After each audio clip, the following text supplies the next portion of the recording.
ममता बनर्जी उन नेताओं की, उन कार्यकर्ताओं की लंका लगाने की तैयारी कर चुकी हैं जिन्होंने टीएमसी से गद्दारी की है। कह रही हैं कि मैंने एक ऐसी सूची बनाई है जिन्होंने टीएमसी से गद्दारी की और भारतीय जनता पार्टी के साथ जाकर मिल गए। वो कह रही हैं कि वे जिस तरीके से चुनाव जीता गया है भारतीय जनता पार्टी के द्वारा, उसके खिलाफ अंतर्राष्ट्रीय कोर्ट में भी जाने की बात कर रही हैं और बात कर रही हैं कि जिस तरीके से वोट काटे गए और उसी ठीक अनुपात में भारतीय जनता पार्टी को वोट मिले, इस सब में जो गड़बड़ झाला है इसके बारे में भी वो एक बड़ा एक्सपोजे करने जा रही हैं।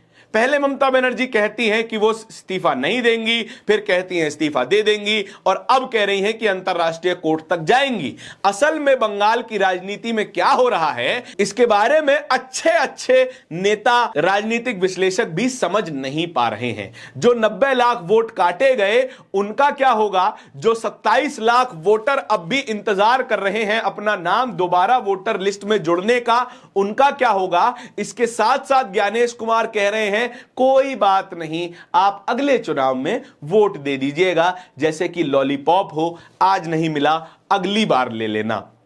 इस समय पश्चिम बंगाल में जो हो रहा है वो बड़ा ही दर्दनाक है। पश्चिम बंगाल में एक तरफ राजनीतिक टर्मोइल चल रहा है, दूसरी तरफ नरसंहार चल रहा है। राजनीतिक टर्मोइल की बात इस वीडियो में हम कर रहे हैं। राजनीति में इससे बड़ा बंपर बहुमत भारतीय जनता पार्टी को पश्चिम बंगाल में आज तक नहीं मिला था। पहले लेफ्ट की सरकार, तब भारतीय जनता पार्टी का, जनता दल का, जनसंघ का कोई नाम लेवा पश्चिम बंगाल में था ही नहीं। फिर टीएमसी आती है, बड़ी लानत मलानत होने के बाद 70 तक आंकड़ा पहुंचता है और अब टीएमसी के तीसरे टर्म खत्म हो जाने के बाद 200 का आंकड़ा पार कर लेती है। लेकिन ये 200 का आंकड़ा जब पार किया जाता है तो चुनाव आयोग इससे ठीक पहले 90 लाख वोटरों को वोटर लिस्ट से बाहर कर देता है।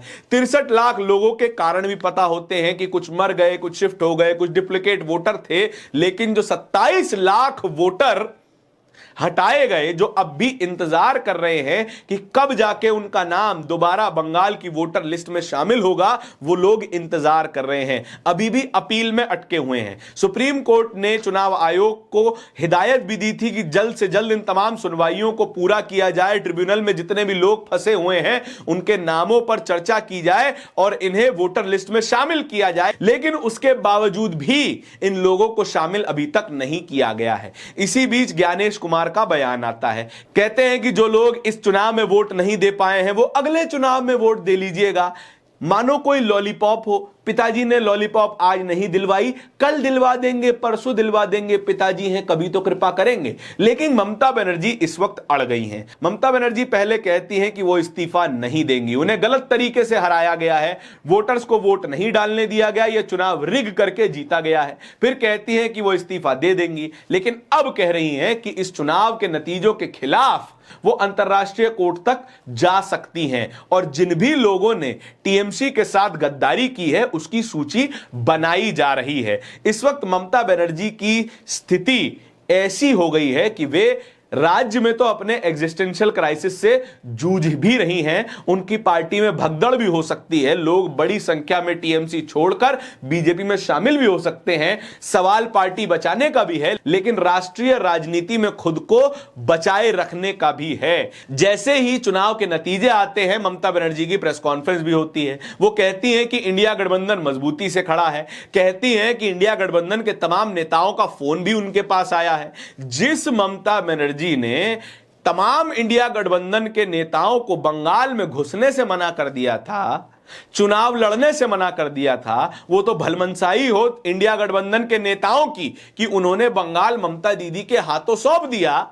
वही ममता दीदी आज सौम्य स्वर में इंडिया गठबंधन की दुहाई दे रही हैं और अब अपनी पार्टी को बचाने की लड़ाई लड़ रही हैं। लेकिन सवाल न ममता बनर्जी का है, न बीजेपी का, न कांग्रेस, न जेएमएम, न तमाम जितनी भी पार्टियां हैं उनका है। सवाल है वोटरों का, सवाल है संविधान का, सवाल है वोटिंग के अधिकार का। जो 27 लाख लोगों को दिलासा दिया जा रहा है कि आप अब नहीं अगली बार वोट दी लीजिएगा, उनके साथ कितना बड़ा मजाक हो चुका है और कितना बड़ा मजाक बंगाल के साथ हो चुका है।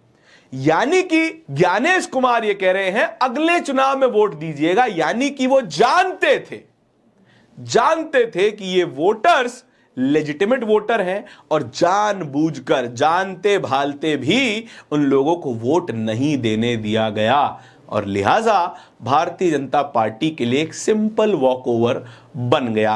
कितनी ही सीटें ऐसी हैं जहां पर बीजेपी की जीत के मार्जिन से भी ज्यादा वोट काट दिए गए थे।